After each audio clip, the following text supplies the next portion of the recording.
السلام علیکم ګران اوریدونکو، په دې هیله چې رک روغ به یاست. یو ځل بیا هم ستاسې په درانه حضور کې له بېلتون نه وروسته د ناول له دوهمې برخې سره حاضر شوم.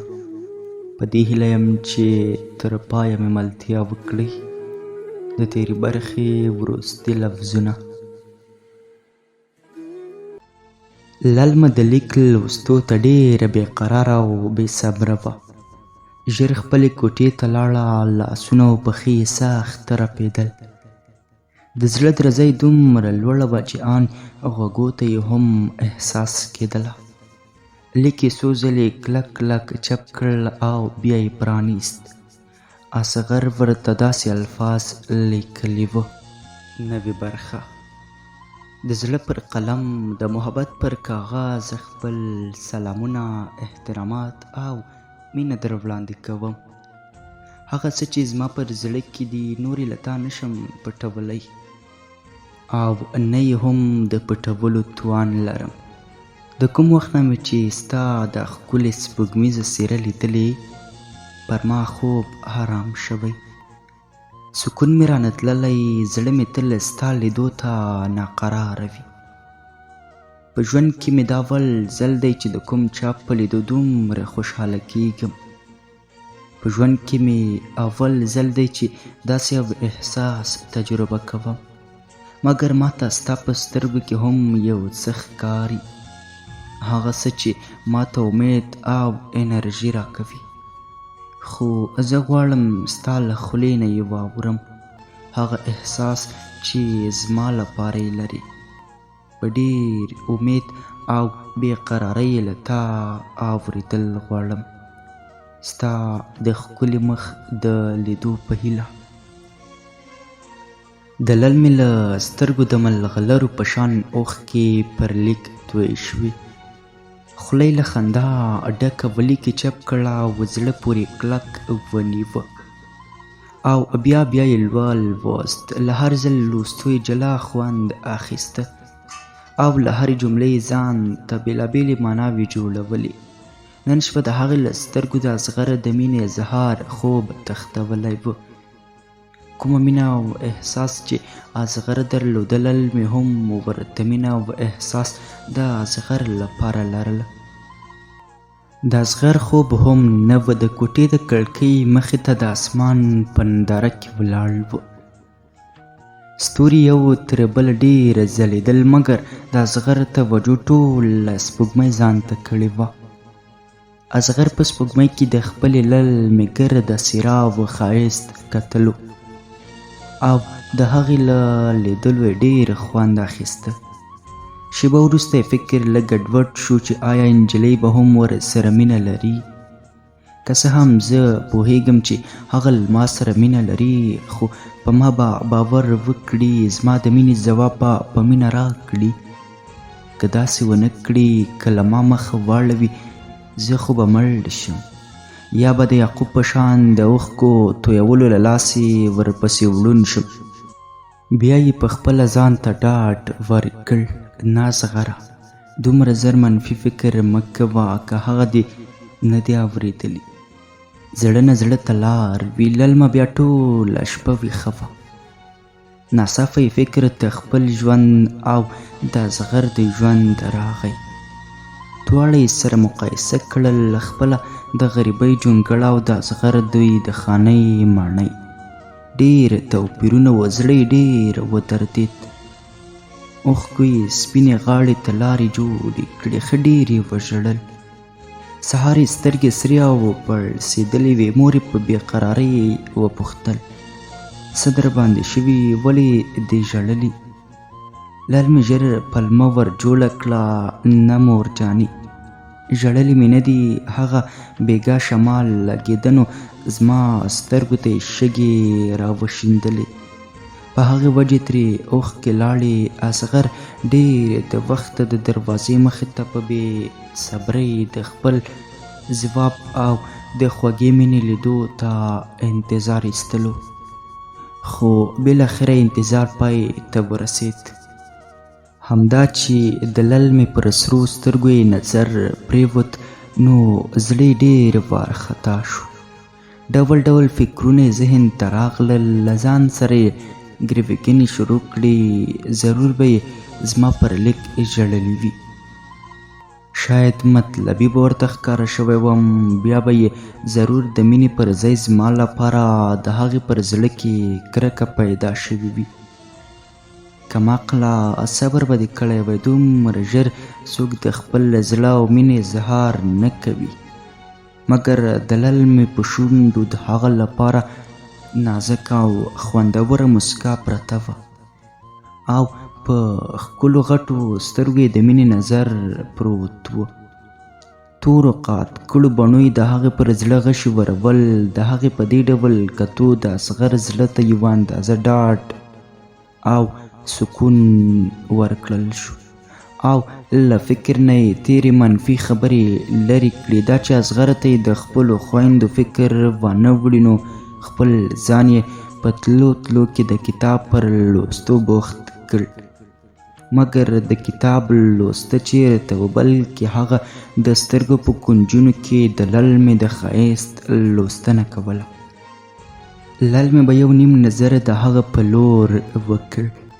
کله به چې سترګې په سترګو ورسره شوې، نو د زړه درزا به یې څو چنده لوړه شوه. د هغې سترګې او نظر یې له جادو ډک ګڼلو. د لارې په اوږدو کې للمې د خپل جیب نه د اصغر لیک راوویست، او اصغر ته په اشارې هغه چپ او بیا یې د زړه پورې کلک ونیوه. په لیدو یې د اصغر زړه له خوښۍ سمه هوا کوله. د شکر کلمه یې په خوله راوسته چې هغه هم ورسره مینه لري. د دواړو په منځ کې داسې پټې او خوندورې اشارې وې چې هیچا پرې شک نه شوی کولی. د لارې په مزل کې د اصغر د جلا کېدو ځای راورسېد. خپل لاس یې پر شونډو کېښود او د للمې په لور یې خپله چپه ور ګزاره کړه. د للمې سترګې له حیا ټیټې شوې، نانګو یې د انار په شان سرخې ونیوله، او د لاس په اشارې یې ترې خدای پاماني وکړه. ټولګي ته په رسېدو للمې پر خپلو ټولو همصنفیانو سلام وکړ او په خپله څوکۍ کې کېناسته. خپل ټول هوش او فکر یې اصغر نیولی و. د هغې په څنګ ملګرې هیلې تر ډېره د هغې څېرې او حرکاتو ته ځیره او حیرانه وه. آخر یې غږ پرې وکړ، خو للمې وانه ورېد. دا ځل یې په مړوند وسکونډله. للمې ژر اه وکړ او د هیلې په لور یې وکتل. هیلې په شوخۍ وویل: للمې، لکه چې کوم فساد دې کړی که څنګه، دا ژور فکر، دا په شونډو دومره خوږه مسکا، دا ترور ترور کاته له تا نه خو د مینې بوی راسي. دا حرکات خو دې د نوي مینانو په څېر دي. که ووایي چې د عشق دریاب ته لوېدلی یم، نو دا به یوه معجزه وي. دا چې هیله د للمې د ماشومتوب ملګرې او همصنفۍ وه، نو د هغې نه یې د خپل زړه او ژوند یوه خبره هم نه پټوله. نو للمې هم د سر په خوځولو د هغې د خبرو ځواب ورکړ. د هیلې خوله همداسې خلاصه پاتې شوه. دا ځکه چې للمې په عشق، مینه، جنون او د یو کس په دومره خوښېدلو یقین او باور نه راتللو، او د نورو په عشق، دردونو او اوښکو به یې تل ملنډې وهلې، او د هر څه به یوه عصبي ناروغي یې ګڼله. هیلې تر ډېره د هغې په سترګو خپلې سترګې ورنښلولې وې. للمې هغه تر مټ ونیوله او ویل: بس دی نو، داسې راته مه ګوره، په خدای شرمېږم. هیلې خبره ورغبرګه کړه: ښه للمې، خدای پاک د ملنډو سزا درکړه، او ته یې هم په دې عصبي ناروغۍ اخته کړې. ما ویل چې ته ځان ته ډېره هوښیاره وایي، په دې کړاو به ځان نه اخته کوي. اوس خو دا خوږې خنداګانې او خوشحالي وي، مګر اصلي زور بیا اخر کې درښایي. ژړاګانې او غمونه خو بیا وروسته وي. للمه تازه د یوې بلې خبرې نه خبره شوه چې همدا هیله ملګریه د اصغر د عمل لور کیږي. هیلې بیا ترې وپوښتل هغه بختور څوک دی چې د داسې ښکلې نجلۍ زړه یې غلا کړی. للمه د اصغر په پیژندګلوۍ کې زړه نازړه شوه چې هیلې ته ووایي هغه کس ستا د ماما زوی دی.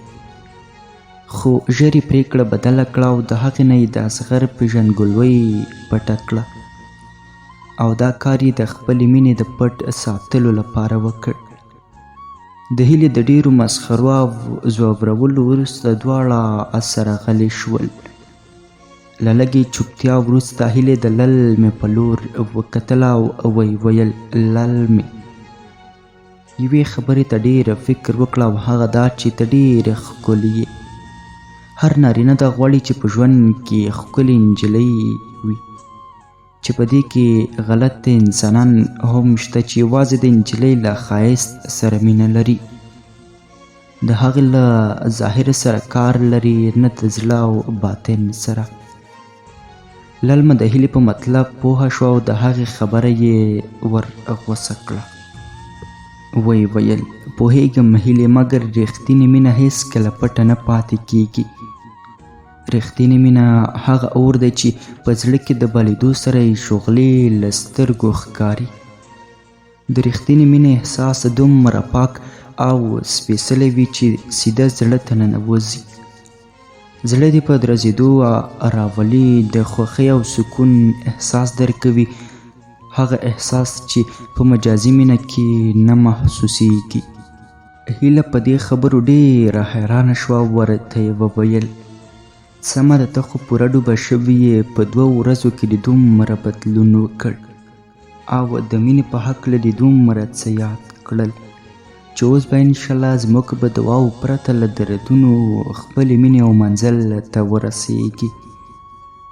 د هیلې او للمې خبرې د ښوونکي په راتګ پای ته ورسېدې. د ښوونځي له رخصتۍ وروسته د لارې په اوږدو کې د للمې پام یوې کوچنۍ نجلۍ په تیرو چیغو ځان ته واړاوه. مور یې نجلۍ له لاسه کلکه نیولې وه او ځان پسې یې کشوله، خو نجلۍ د یوه ښکلي کور تر څنګ د ولاړې ستنې پسې ځان کلک نیوله او سلګۍ یې وهلې. په سلګیو کې وړه ژبه په داسې الفاظو وخوځېده دلته مې پلارجان دی، هغه به ضرور په دې ښکلي کور کې اوسیږي، له موږ نه یې ځان دلته پټ کړی. ګوره مورې د کور په مخ کې خپل عکس هم لګولی. للمې پر ستن باندې بند شوی عکس ته وکتل. د عکس په لیدو د للمې پر مخ هم د اوښکو سیلاب راسور شو.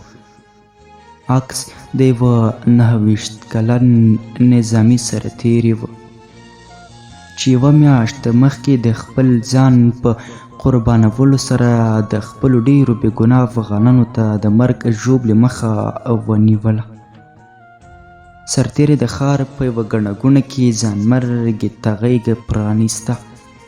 خپله سینه او خپل وجود یې د ډیرو نورو افغانانو د مرګ ژوبلې سپر وګرځاوه او خپله یې د شهادت جام نوش کړ. نجلۍ په ډېرې بېقرارۍ سره ژړل، ساه یې ډوبه ډوبه کېده. مور یې هغې خپلې سینې ته جوخته نیولې وه او له سترګو یې د نجلۍ پر سر باندې غټې غټې اوښکې لوېدلې. للمه هم څنګ ته یې نږدې ورغله. د یتیمې نجلۍ پر سر یې لاس ورتېرې کړ او د هغې اوښکې د خپل ټیکري په پیسکه ور پاکې کړې او په موسکا یې نجلۍ ته وویل لورې ستا پلار جنت ته تللی. هغه په خپلې قربانۍ نیک او پاک سپېڅلی احساس باندې ځان ته ډېر لوړ نوم او مقام جوړ کړی. ښه ما ته دا ووایه چې پلارجان دې تا ته ډېر ګران و او که نه؟ نجلۍ خپل سر د هو په اشاره وخوځولو. للمې بیا ور زیاته کړه ښه نو ته غواړې چې پلارجان دې خفه شي؟ یتیم نجلۍ خپله وړه ژبه وخوځوله. نه زه داسې کله هم نه غواړم، خو زما مورجانه وایي چې جنت ډېر ښکلی ځای دی، هلته خو څوک نه خفه کیږي.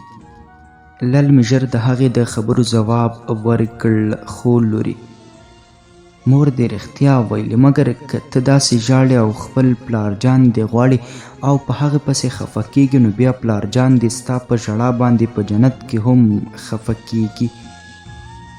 د وړې یتیمې له خولې یو ژور او دردناک اسویلی ووت او پر ستنې ځړول شوي عکس ته یې وکتل.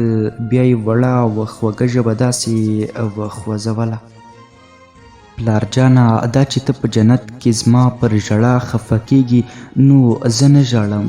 ته ښه ما ته وګوره، خپلې سترګې مې پاکوم او مورجانه هم ژړا ته نه پرېږدم. خو ته نور راشه او که د هغه ښکلي ځای نه دې زړه نه غواړي، نو بیا ما او مور مې هم درولله. د نجلۍ خبرو لل موحده او ټولې نجونې سختې وژړولې. د اسمان لمنې د وینو په شان سرې اوښتې وې. ژیړی لمر هم له غرونو سره خدای پاماني کوله. شپې هم په قرار خپل تیاره ټغر خورولو. د شپې ټول د ډوډۍ پر خوړلو بوخت و، خو د لل مې زړه د نجلۍ خبرو موړ کړی و. د هغې صحنې په یادولو یې اوښکې پر سرو اننګو لیکې جوړې کړې. بې مور او پلار ته د هغې یتیمې نجلۍ کیسه وکړه. د لل مې سترګې د بې ګناه افغانانو د بهېدلو وینو د ډنډونو په شان سرې اوښتې وې. دا اوښکې د یوې مظلوم ملت له درده وې، د هغه کونډو او یتیمانو له غمه چې کلونه کلونه په دې بې ځایه او بې معنا جګړو کې د ژوند خواږه هر څه د لاسه ورکړل. پلرونو یې خپل سرونه له دې وطن قربان کړل، خپل اولادونه یتیمان او بې سرنوشته پرېښودل. مګر اوس دومره څوک نشته چې د هغوی پر سره د رحم لاس ورتېرې کړي. اوښکې وچې او زګیرویو او ژړاګانو ته یې غوږ ونیسي، خو تر کومې به دا بدبختي او ځانځاني وي؟ افغانان به کله له دې جهلناک خوبه نه راپاڅېږي؟ کله به دوی خپل دوست او دښمن پیژني؟ تر کومې به دا ورور وژنه کوي؟ تر کومې به د افغانانو د پاکو او بې ګناه وینو نه ډنډونه جوړوي؟ تر کومې به د پردیو ګاونډیو پر غلامۍ دا ځینې د عقل خلاص افغانان خپله خاوره او خپله مور خرڅوي؟ تر کومې به دې پاکې خاورې او دې عزت شملې ته په سپکه ګوري؟ دا په سترګو ړانده او د عقل نه خلاصو غلامانو به تر کومې د ظلم او وحشت روان کړی وي؟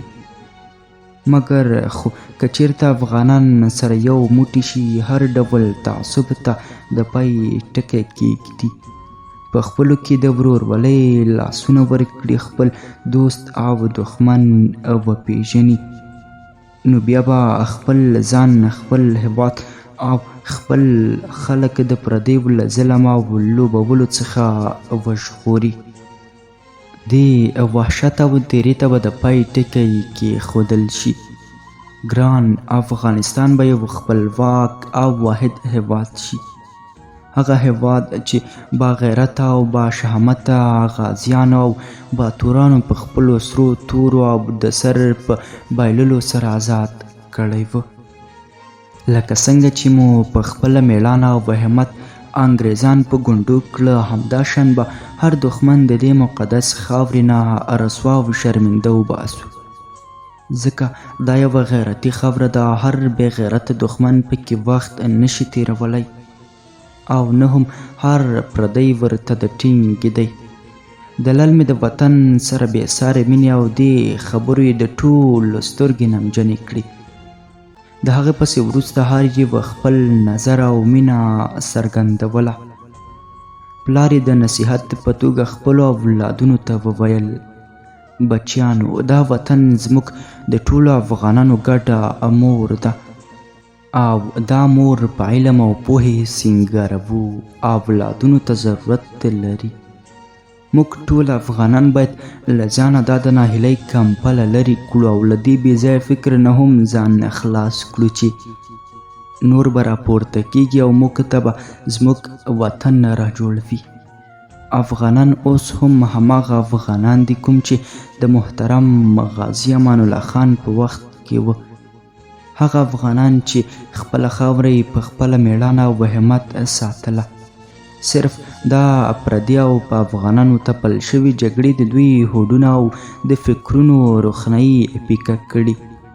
خو که افغانان علم، پوهې، تعلیم، همت او مېړانې ته ځای ورکړي او هر یو خپل ځان مسؤل وګڼي نو ګران افغانستان به مو ګلزار شي.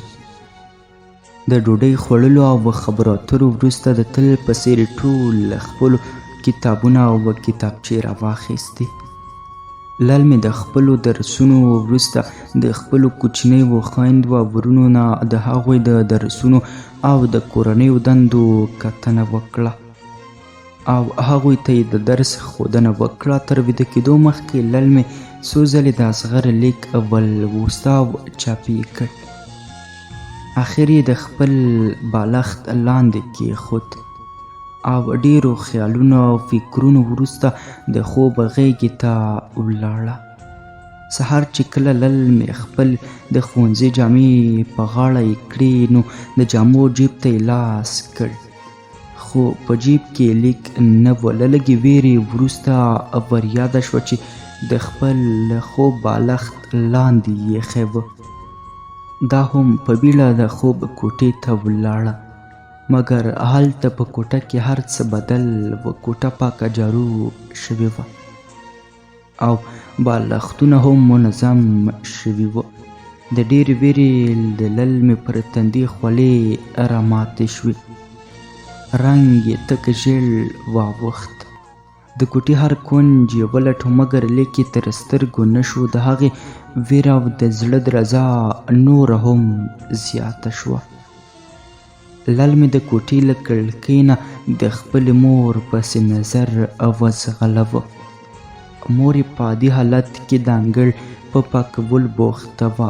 ناڅاپه د هغه فکر ته یې پلار او ورونه ورغلل چې ضرور لیک به د همدوی نه د یوه لاس ته ورغلی وي.